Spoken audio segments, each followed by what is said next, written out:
Storyblocks.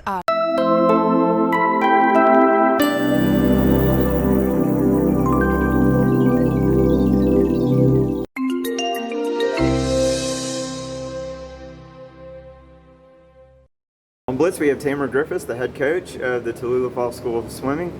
Thank you so much, Tamara, and congratulations on your state championships. Thank you. Thank you for having me. Absolutely. Let's talk about the state championship at Georgia Tech. You've been there obviously competing at that facility, so you knew what that was like going in, but particularly this time it just seemed so rapid in terms of the events, one after the other. As a coach, how do you deal with trying to make sure your team stays grounded amidst all the hype and tries to get rest and deals with all the emotions and all that kind of stuff?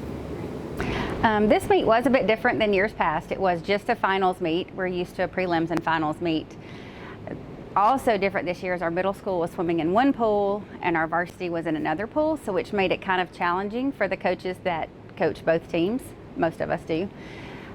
So again, like Madison mentioned, we knew it was going to be a fast meet. We knew that they were going to be back to back. We were hoping for a little more rest in between races, but that didn't happen. Lots of hype. Everybody was excited. We were getting some great times, especially early on.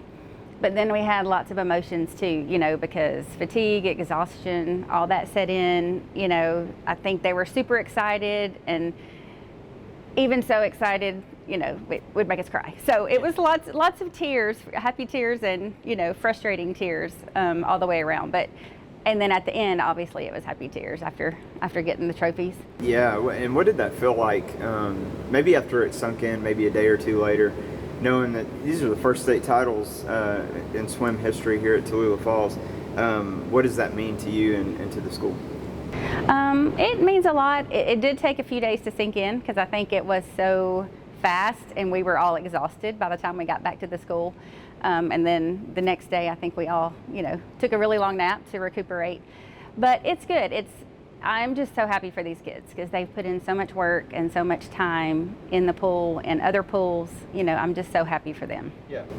And talking about the kids, it just seems like the swim team has so much chemistry in and out of the pool.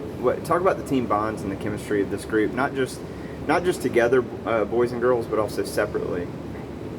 We do. It sounds so cliche when I say we're a family, but that's something that I think every coach since the beginning of the program has really focused on, is that team aspect and that family aspect. And we work really hard to have that.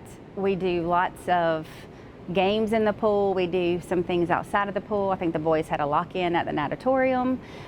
We do competitions at Christmas amongst each other, just something to give them a brain break from the pool activities.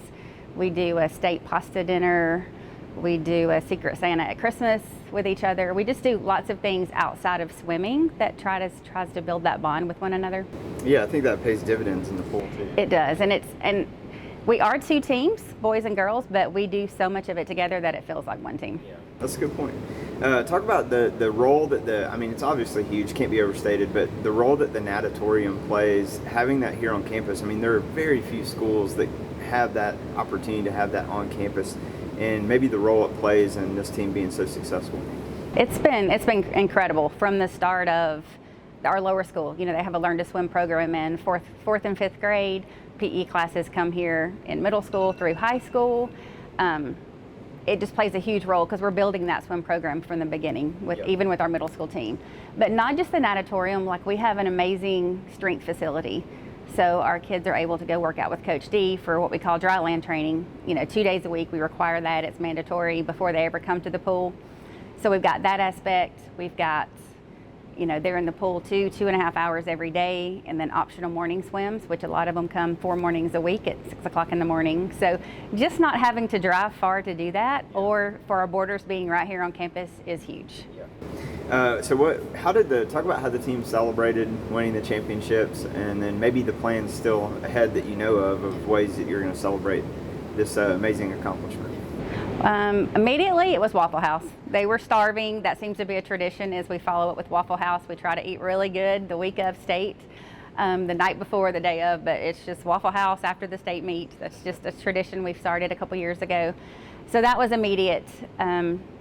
I do know we're in the process of picking out championship rings both boys and girls, so that's in the works. And I think there'll be a ring ceremony later in the school year when those come in. So just lots of little things. I think the surprises each day, you know, somebody emails us like, hey, we want to do this or we want to do that, I think is fantastic for these kids. Well, congratulations on a great season. It's been awesome to see all the hard work you put in over the years sort of get to this point, and I know it's just the start of something special, but thank you again. Thank you.